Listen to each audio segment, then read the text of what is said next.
Certainty, but also that sense of opportunity that I think we all share. And hopefully today we can share a few more insights and ideas to help you on your way, whatever stage you're on at exploring AI. Just to give you some context, I'm Katie Roden. I'm a sort of comms, content, brand specialist.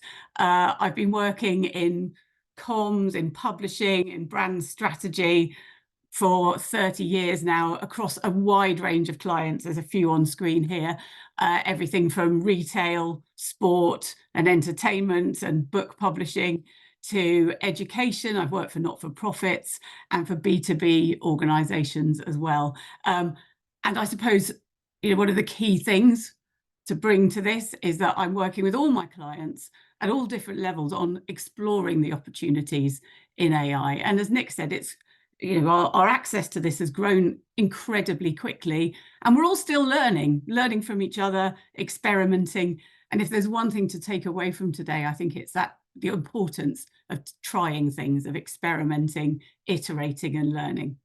I'm also a trainer for the Google Digital Academy, working with their clients to deliver kind of digital marketing transformation training. And I also have a work agency side as well, so have experience coming from that angle too.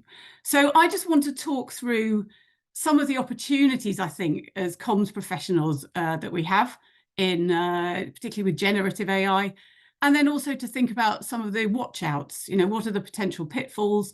What do we need to be mindful of as we go through and experiment and explore and start implementing in our day-to-day lives and our work? And yeah, as Nick said, if you have any questions, please do put them in the Q&A and Nick and I can address them at the end. If Nick's going to be my glamorous assistant, thank you, Nick. Move on the slides. And really, I think what I wanted to talk to you about today was, in our comms roles, in our teams, in our kind of outward facing roles as well, how we can use AI to help us fill that blank page across, if you like, the comms framework. And I've sort of summarized it here. Obviously, you all have your own frameworks, but I think there are 4 pillars where we can really think about the opportunities that generative AI presents to us. The first is that idea of empathy, empathizing with our audiences. So understanding market needs, understanding our competitors, understanding kind of shifting news and attitudes that can really impact our business. The second is then how we use that knowledge to personalize experiences for different audience segments. And there's some really interesting work going on with generative AI to help businesses understand their audiences and dig into their audiences in lots of different ways. The third is obviously creation and looking at the results of that first Menti. That's what a lot of us dive into with AI. How can we make content? How can we write copy? How can we put a social media plan together? And there are huge opportunities there. But then we also need to think about those other aspects before we even start thinking about output of research, development, segmentation, personalization. So I'm going to run through those a little bit today. And then finally, how can we use AI to test our results, to understand whether our campaigns are working, to iterate quickly and to report back? And obviously, anyone who works in programmatic, works with data-driven attribution, we've all been using AI or using the results of AI and machine learning for a lot of years now. This isn't new, but what is new is our ability to question that in different ways, in real time, and individually, independently, as well as in our teams, and to think about how we then report that back out to the wider business and how we implement it in different ways. And across that framework, I think, what I've found talking to colleagues and clients is that we can use generative AI as a sort of colleague, an always-on colleague who can help us to brainstorm, help us to start our thinking, fill that blank page. You've probably heard that phrase a lot, but it's really important because it just gives us the opportunity to save time in the kind of very early stages of our thinking so that we can really spend valuable time on strategy, iteration, and creativity. So we can use it to help us generate thought starters and things that are sort of hard to do This is a great phrase I heard recently. It helps us to do things that are hard to do, but easy to check. And we'll talk about that in a minute, bringing that human angle. And the reason I want to focus particularly on empathy and personalization is that AI is, on the flip side, also driving user expectations to expect relevant, personalized experiences, content. Netflix is the example that's used a lot. They've used machine learning for a long time to give us really relevant experiences. But if you buy makeup, for example, you'll have seen how the industry is using AI to allow people to feel seen, to feel understood, and giving people really personalized results, the opportunity to try things, recommendations that are very tailored. And those sorts of expectations are really important for us as comms professionals to think about how we're delivering our content, our messages in a relevant and personalized way. So Nick, if you don't mind moving us on, I'm just going to talk through those 4 pillars of the framework, just to give you a few thought starters as to the sorts of things you might want to use generative AI for, or at least try it if you're not already. And to start with empathy, so taking a big step back from creation, how can we can use AI to really help us understand the market that we're operating in. So we can think about category related needs, for example, in our markets. What are the met needs and unmet needs in our audiences that might allow us a bit more insight into how to approach them. We can also ask questions and test our objectives against key events and news. What's happening in the world, a cost of living crisis, for example. We can generate prompts that can really help us to understand how that might have an impact on our audiences. We can think about pain points. We can think about competitors. And some of the really effective uses of generative AI I've seen recently is where, if we have a product launch or a business objective or a campaign, how would our competitors do it? Or what are our competitors doing that would take our target audiences away from us? We can also think about asking something like a tool like ChatGPT to give us detractor voices, people who don't like us. How would they respond to our campaign, to allow us to build that in and mitigate that at an early stage? We can think about the potential implications of changes of policy, government policy, business policy on our campaigns, and then also use generative AI to be global, but also then be very local. So to think about localized needs and differences. What are the frustrations of a market in Spain compared to a market in the UK, for example? And that's just a few thought starters. As you play around with AI, you'll be able to find lots of other use cases to really help us collectively to understand the context in which we're operating. Okay, next pillar is personalization.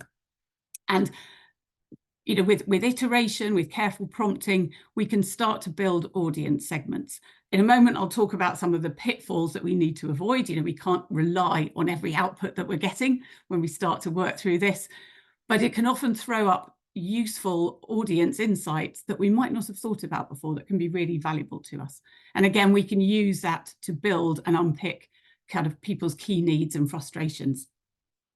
We can also then use AI to, at scale, think about changing our tone of voice, think about the language we're using for our different audience segments. And these are tasks that, if we are trying to implement them manually, can often be incredibly time consuming and can mean that we miss out on that nuance for particular audiences because we just don't have time to do different campaigns for everybody. But with generative AI, we can start to question that and see it, and I look for opportunities to think about that different messaging and tone of voice.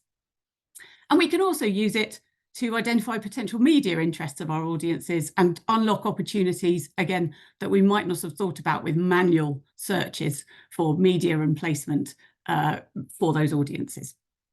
We can also think about what else interests our audience and what's taking them away from us. What are our competitors doing, but also what else is going on in their lives that might mean they might not come to us when we want them to. And finally, I've found it incredibly useful for identifying potential partnerships. Now, there are limitations. Most Gen AI models have a cut-off date. So some of the information you get might be out of date, but it's a very good starting point if you're looking for a podcast list, for example, to start thinking about, who else is out there doing similar sorts of podcasts. So we can use it to start approaching partnerships and also to start recommending ways in which we might address those partnerships, the kind of pitches we might put to partners, to media, and how we might adapt our tone of voice to give a really nuanced and relevant message to those partners. When we come on to creation, and this is where we're all having lots of fun experimenting with this. I've seen some amazing things, some completely bonkers things, but this is where we can play in a bit more detail. I know lots of people already use it to create sort of social assets, social content.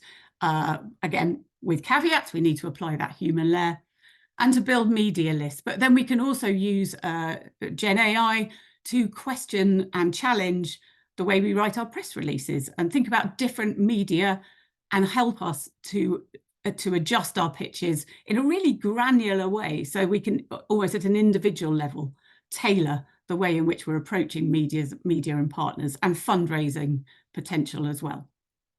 Obviously, we can look at long form copy as well as short, and we can play around with image and video, and obviously the technology for that is getting better and better all the time, and Nick will talk through that in a minute. We can also then use our segments that we've started to work on to create really detailed segmented messaging and think about our brand voice. Do we need to change, adapt, kind of rework our brand voice for those different segments? Then there's also the ability at scale to think about rapid responses and rebuttals. How can we think about detractors or questions that come up and work with the models to start developing kind of responses, again, at scale and at speed. And then thinking about roundup summaries of either our activities or what's going on in the world that could be relevant for our audiences. Think about translation and localizations.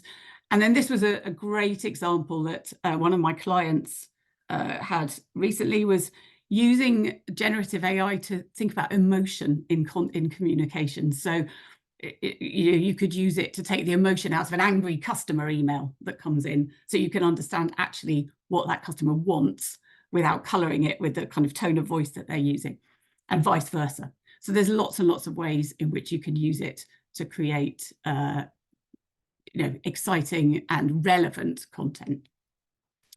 And then finally, we can use Gen AI, and again, the capacity for doing this is developing all the time, to just expand the way in which we question our data and the results of our campaigns. So we can think about sentiment analysis, if we have customer reviews, if we have feedback forms, if we want to look at social sentiment around our brand, we can ask different questions of Gen AI and kind of think about other ways in which we could be challenging reports. And obviously we can upload our data, we can upload our reporting, and again, question it in lots of different ways, in a way in which, with standard reporting, sometimes you just don't get the time to go back and ask for new reports to be generated. And you can also then use these tools to ask for help with reporting that data back. So you can upload a piece of campaign data, an end of campaign report, and then say, my CEO has a very short attention span, likes things in lots of short words with, 2 or 3 bullet points and a key piece of data and a snappy headline for each of those points. Write me a report for them that will really help me to deliver and report back to them in a way that has meaning for them. And then obviously what we can do is think about questioning our data and how we can iterate our campaigns in real time on the basis of that. There's a lot in there, and there's a lot of techniques that we can use. But I suppose my main message is just to try this, is just to keep experimenting with your audiences. If you're nervous about feeding too much kind of confidential information, developing sort of test audiences that you can anonymize and play with. But the more you try, I think the more you'll see what the opportunities are for you as a brand and across the whole comms piece, and marketing and publicity. On to the next slide. And we've all seen the sort of incredible consumer-facing examples of using AI. Heinz ketchup did a great thing recently, where effectively every time you ask for an image that uses a ketchup bottle, what comes back is something that looks very much like Heinz tomato ketchup, which was a great sort of consumer-facing piece of marketing, just showing how loved and known Heinz is. But there are also ways in which we can use AI to deliver really meaningful, purposeful communications and activity. This is a really interesting business or organization called TetherEd, who tackle educational inequality, I think in Chile and Colombia at the moment. And they're using AI to identify communities where access to information about school choice and school opportunities and which schools have places is fairly limited. And then using AI to connect families with education providers and to provide really personalized, tailored content to help address that inequality and break down those barriers. So think as broadly as you can about what those uses might be. And I know joining us today, there are people from B2C organizations, from retail, from local government, from NGOs. There are lots and lots of ways in which we as a comms team can use AI, not just to be relevant in terms of our messaging, but also deliver experiences that can make a difference in people's lives. Katie, I'm just going to jump in there quickly because you've got a good question, I think, which might just be worth picking up off the back of this. But like, if you're totally new to this, what are the best channels to get started with? I know that's quite a broad question, and we're going to go a little bit into like basics for prompting for these different things in a moment, but which channels would you apply this to? Oh, that is a really good question. I mean, obviously it depends on your organization and what their, different businesses have different restrictions on what you can and can't use. But I mean, I think if you're completely new to it and want as an individual to play around, ChatGPT, GPT 3.5, GPT-4 is a really good place to start, because it will just give you a very quick and immediate understanding of what the opportunities are and what you can start to explore. Nick, I don't know if you had any to add to that. No, I guess the other thing I'd say is like, maybe if you're going to play around with this, do it on some more internal comms to start with, or, again, like test audiences and that type of thing. Learn the capabilities of the technology, but also the limitations of it. Yeah. Like Katie said before, at the moment, there's this sort of thought that it's going to automate everything. It's not really. It's just going to kind of augment stuff. And I know you're going to get a really good example of this up in a moment, Katie, of why human expertise is still so critical here. But yeah, we're going to give you a little bit of advice now, I think, specifically around how to prompt. If you're using any of these sort of text input large language models like ChatGPT, just some guidance, of maybe how to think about that. Yeah. And I think the question on getting started in a way, obviously, that you all have different restrictions in terms of what you can and can't put into the large language models from a business point of view. But, if there are those sorts of restrictions, I would just create a sort of fictionalized business that's sort of adjacent to what you do and play around with that in terms of thinking about different audiences, just so you can see what the capabilities are. But as we do that, obviously prompting what your input is really crucial into any of the models, any of the LLMs, any of the AI tools that you'll be using. I'm not going to go into prompting in huge detail here. There are particular frameworks that we can give you, but there's a few key guidelines if you are going to have a play and start experimenting. The first is specificity. If you just say, give me a campaign for, to promote my new sneaker brand, that's not going to give you very much. So you want to give whatever tool you're using context. So who you want the responses to represent, what the expertise is, what your objectives are, and as much specific detail as possible. And whatever you get back, you want to iterate. AI is not perfect, and the answers will never be perfect. But you can just build and build and build and go back and question and say, no, that's not right, I want this, and challenge it. The other thing you can do with most models is ask the model to ask you questions before it gives you answers, so you understand what it's getting from your question and vice versa. But possibly the most crucial thing is applying that critical thinking. So I think there's a sort of saying that AI can do kind of 80% of the tasks that we can do 10,000 times quicker or something along those lines. But that last 20% is the most important. So whatever outputs you're getting from all these, from all the tasks you're doing that can be massively sped up and kick-started by using AI, you need to apply that level of expertise and critical thinking to really make sure that you're, that you're not relying on data that could be damaged, biased, hallucinatory, which we'll talk about in a minute. As I said before, the quote I heard recently, things that are hard to do but easy to check, that you always need to apply that level of check. And to prioritize, because one of the joys of Gen AI is you can get all sorts of data, all sorts of audience segments, huge lists of potential media. But again, we need to apply our expertise and prioritize and make sure that we're not trying to do everything to everybody. So we want to be efficient at scale for our most relevant audiences. And that's the key message, is that you are still the experts. And going back to Nick's very first slide, AI is not going to take our jobs, because we have that knowledge. And we have that knowledge of the sort of humans at the end of the process, our customers, who are messy and difficult and brilliant and challenging. And we have that creativity that I think it's very hard for AI to completely replicate that. So we've got all that experience, and we need to apply it in the same way that we would with any piece of work that comes in from somebody else. It's no different. We want to just make sure that we're quality controlling and checking and questioning all the time. And there's a very silly example of this, but of the importance of expertise. So these are image results for a prompt which is "show me salmon in a river." Now, we know what we mean by salmon in a river. That is not a great prompt. I would not recommend it. But this is why we need to apply our expertise, because the minute we see that, our rivers of thinking, our expertise, our knowledge, everything we've seen over our entire lives tells us that that is wrong. So always remember our salmon in a river if you are starting to use AI. We shouldn't rely on those outputs, but we can use them to kickstart the process.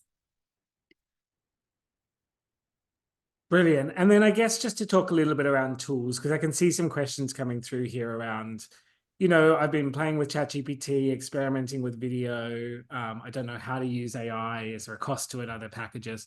I mean, there are loads of tools out there. There's a really great website that's called There's an AI for That, which has something like 10,000 tools listed on it. ChatGPT is kind of like the Swiss knife of all of them. And if you really want to get started somewhere, you can use GPT 3.5 for free. You can create a free account and use that. For $20 a month, you can upgrade to their premium, which gives you access to GPT-4 and image generation. It's a more powerful model. It's connected to the internet, so it's got live data. But there are a bunch of other tools out there. Gemini from Google really launched about a month ago, but they've tried to roll all of their AI offerings into that product. The thing I love about the Google offering is it has fact-checking feature. So, if you're unsure about, if the AI has quoted some specific statistics, you can actually fact-check it using Gemini. Perplexity is a really brilliant knowledge database, particularly if you're looking at kind of more academic stuff. Claude, which is by a company called Anthropic, it will allow you to upload documents, which in the free version, which ChatGPT will not allow you to do in the free version. So if you want to upload a PDF and ask it to summarize it for you, or if you want to input, like a PowerPoint slide deck and ask for some advice from it, Claude, the free version, will actually allow you to do that. From an image generation perspective, Midjourney is obviously the big player out there. But there are many others like Stability AI or Stable Diffusion, DALL-E, of course, which is OpenAI's offering. From a video production side, things like Runway, Pika, HeyGen, all rapid advancements. And I noticed someone asked a question here, video generation is still lagging behind. Think about where image generation was a year ago and like what you can get out of Midjourney or DALL-E now. I don't know if you saw recently, DALL-E, Pika released a video where they basically recreated Forrest Gump. the movie, but where Forrest Gump was a ferret, all in sort of 3D animation. And I mean, it's absolutely insane what's happening in that space. If you haven't played around with Runway, have a look at it for video generation. I mean, it's just moving so fast.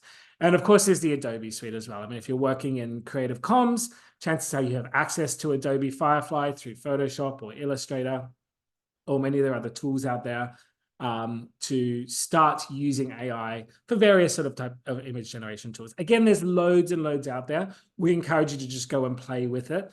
I mean, if you're really interested in finding out more about this and more about prompting, towards the end of the session, we will talk a little bit more about a program that we run, which is specifically designed for comms teams to just really give you what you need to know to actually start doing this straight away. Before we do that, though, I think, Katie, this question comes up a lot, specifically around sort of IP and ownership and risks of using AI. And I think it'd be, it wouldn't be a good thing of us to run a session like this without not at least touching on that topic, because I know there's lots of sensitivity and concern around it. Would you like to have a little bit of a chat around that? Yeah, of course. And I saw the question, just to quickly go back to Nick's previous slide, I saw the question in the chat about video and authenticity and how things look. And I think that is a really valid point. You know, if you are using tools that you feel where the outputs aren't quite, you know, as high quality as you'd want them to be, for example, or as authentic, what they're still really valuable for is idea generation. You don't necessarily need to publish the AI generated result, but sometimes it can just help to unlock you know, just the thoughts about how you might present information in different ways. But we'll talk a little bit about that in a minute. So I'll just quickly run through some of the key risks and the key concerns that people have. And there's constant developments around questions like IP, like hallucination, like bias. So there aren't any fixed answers yet, but this is just to flag the 3 questions, I think, to ask of any tool, of anything you're doing, and to keep an eye on in terms of, you know, what's going on in the news, where if there's court cases, all that sort of thing. So if you could move on one slide, Nick, please. So there are 3 buckets of questions, I suppose, of risks to be aware of. The first is hallucination. So AI wants to please you. If you ask it a question, it wants to give you an answer that it thinks you'll like. And because of that, it often there's a risk that it might generate false or misleading information that it believes to be true. It wants it to be true because it thinks that's what you want. And you need to be really aware of that. So, for example, I don't know if you saw the case in the States recently. It was a court case where one of the lawyers had used Gen AI to pull together the kind of case law piece of their argument. And as it turned out, a lot of the cases that were cited in this research didn't exist. It had kind of cobbled them together from different cases to sort of please and answer the question in a way that they thought them to the questioner wanted. And this is why mitigation in terms of human oversight is so important. You have to look at any outputs, assuming that there might be hallucination in there, and question that. You know, you don't move straight from output to publishing, for example. Secondly is data bias, because depending on how your models are trained, what the data sources are, there could easily be biases that unfairly favour certain groups or outcomes. And again, you need to be very careful about that and to challenge that. You know, a lot of AI is trained on English language models only, which obviously has an effect on the type of content, the type of sort of cultural information, all of that sort of broader implications of language that can be fed into a data set. So again, you need to think about that. And it can mean potentially that, you know, there's bias in hiring, for example. If there's a certain group of people who've always performed very well in a business, you know, regardless of whether other people have had access to those roles, you might find bias in terms of how the AI is looking at those applications. So again, diversifying data sets, thinking about fairness algorithms, and being very transparent in where you get your sources from. So where the data sources are for any AI that you use is really important. And finally, IP challenges arise. And obviously, you know, when it's not clear who owns the content that's generated or the content that it's trained on. again, in the courts at the moment, which I think could be very significant, whichever way it goes. The New York Times is suing ChatGPT or OpenAI because a lot of the content is trained on New York Times data, and upweighted in results because it's, of its value, its intrinsic kind of authority. It's not clear which way it's going to go, so keep an eye on that. But these arguments are ongoing.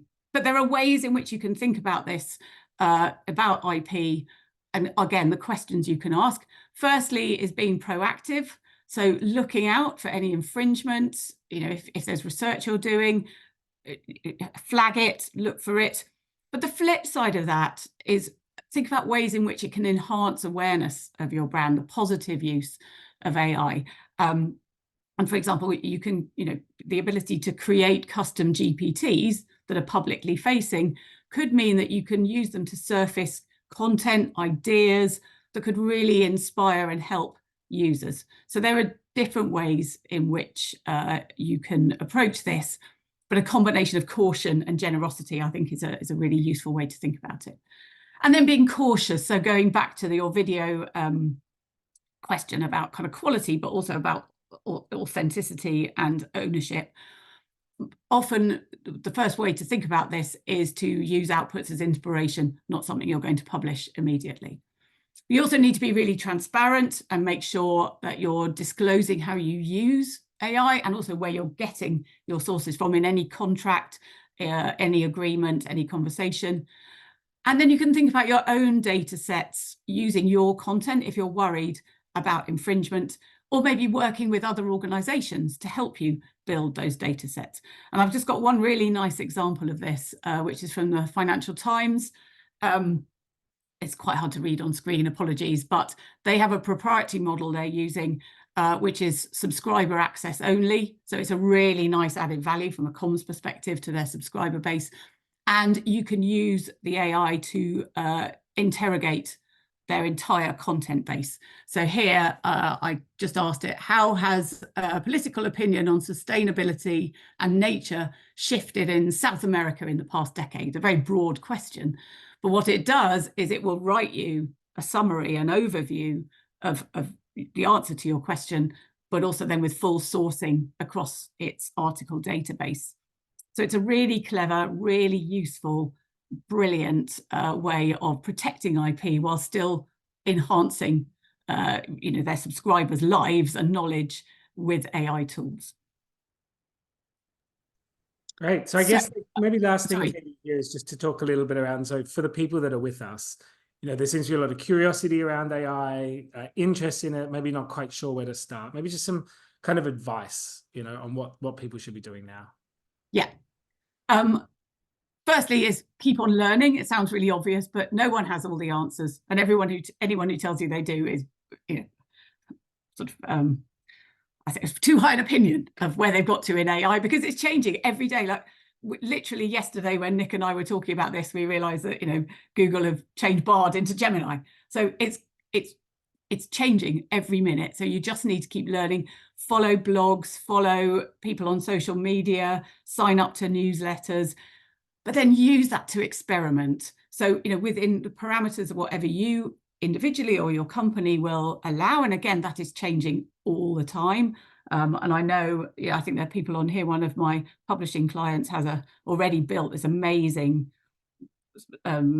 proprietary model. It's Pan Macmillan, UK publisher, which again allows their teams to experiment in a safe environment, and the learning that they're getting from it is quite extraordinary.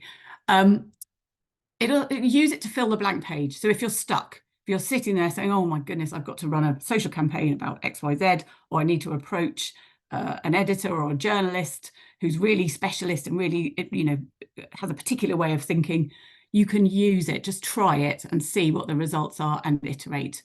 Apply your critical thinking. You are the expert. You will always have a job because you know your subject. So apply that expertise in the same way you would if you were asking any third party to give you ideas, and work as a team. So develop your skills together. As Nick said at the beginning, often businesses will have an AI department or an AI specialist. sit down together in your teams and play and experiment and share your ideas. And that's what we're all doing. And I think that's a really exciting journey to be on. So I think that's me done. Brilliant. Yeah, thank you, Thank Katie. you. And definitely keep questions coming in. We've got about 10 minutes left in the session. So anything around sort of prompting or some of those ideas that Katie's given you, or specifically around IP or concerns. There are a couple of questions in here, and we'll pick those up at the end. Before we do that, if this has piqued your interest and you're thinking, you know what, we're working in a comms team, this is really inspirational. We actually want to get kind of hands-on with this. We are obviously a company that specializes in AI skills training. We are not a technical skills company. We focus much more around the practicalities of using AI.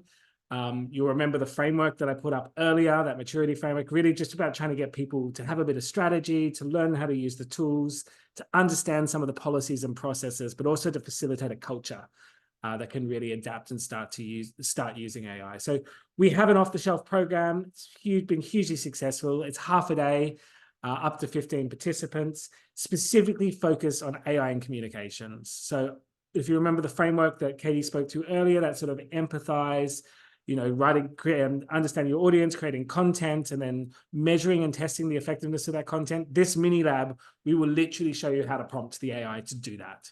We'll give you the prompts. You'll get to experience it hands-on. You'll learn what it's capable of, what it's not capable of, loads of tips and tricks that can really help you through each stage of that process. Again, it's very, very much activity-led. It's very hands-on. We do most of it in ChatGPT, but if you are using another platform like Claude or Copilot, the principles are very, very similar. So if it's something that you're interested in, 15 people in a comms team, it's about £200 a head. It's pretty reasonable for half a day. With Katie and one of our other amazing communication facilitators, we can bring you in and just really get everyone sort of hands-on with it straight away, understanding what it can do. We just ran one of these last week, actually, for the Nature Conservancy, which was fantastic. And I mean, all of the sessions that we run always get these amazing sort of facilitator scores, like session scores like 4.7 out of 5. That's kind of a vanity metric for us. The things that we care about is, did this actually have impact? And in this particular case, Bianca came to us.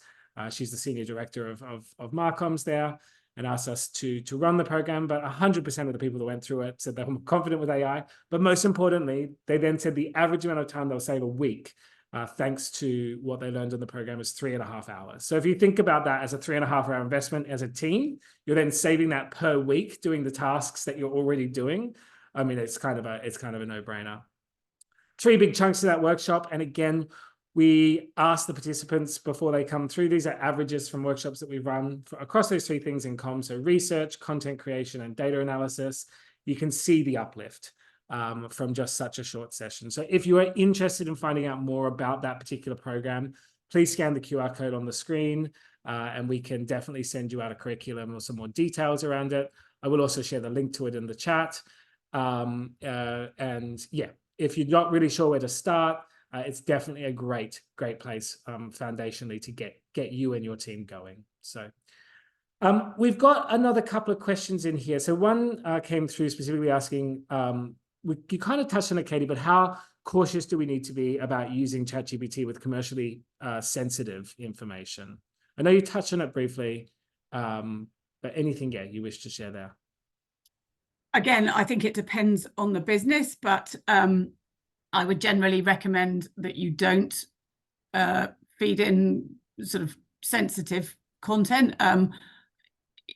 Again, obviously that limits what you can do, but I would sort of take a view individually, really, about what you're happy to be shared and what you aren't. I mean, what you can do is you can set GPT up so it doesn't save your conversations, which so everything just gets deleted as you go, but obviously then you can't go back and review what you've done. But there are ways in which you can ask it not to remember that information. But particularly from a business point of view, I think that's a question for legal teams, is exactly what is allowed and what isn't. And again, that's going to be something that changes depending on what you use, whether you can develop proprietary models. But I would err on the side of caution, and if you're not sure, ask somebody.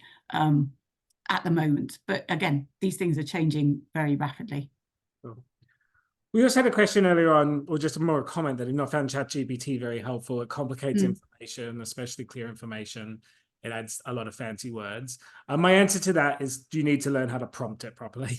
So it will have a generic way of responding, but if you can, and we've got some really useful frameworks at Edifai that help you understand how to structure a prompt, so you get much closer to the kind of output that you need as well. Again, if you're interested in that, reach out to us and we can absolutely share some of that information with you. And I mean, one thing to add to that is, you can, one of the key things to do at the beginning of a prompt is to ask ChatGPT to be a character.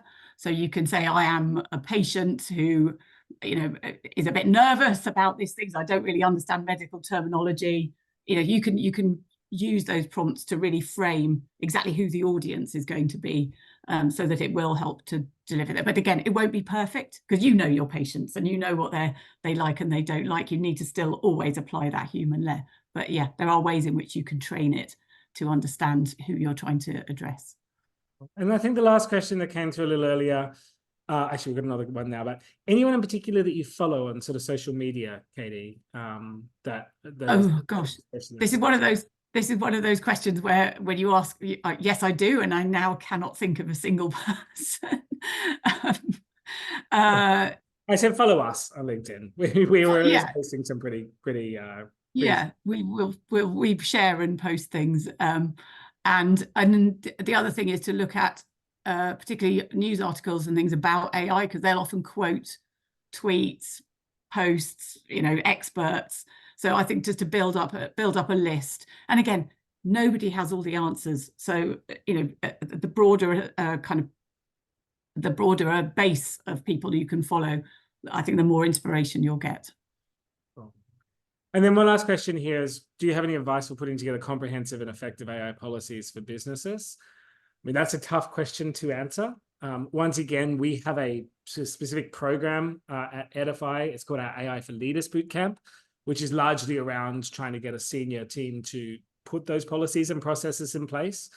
Again, if that's something of interest to you, please fill out the form that we shared earlier and we can get in touch with you about that. Really having a dialogue would be my advice there. I don't know if you've got anything to add, Katie. I think the key principles are, as you say, dialogue with all the stakeholders in your business, whether that's internal or external partners that you work with or creators you work with, however you work.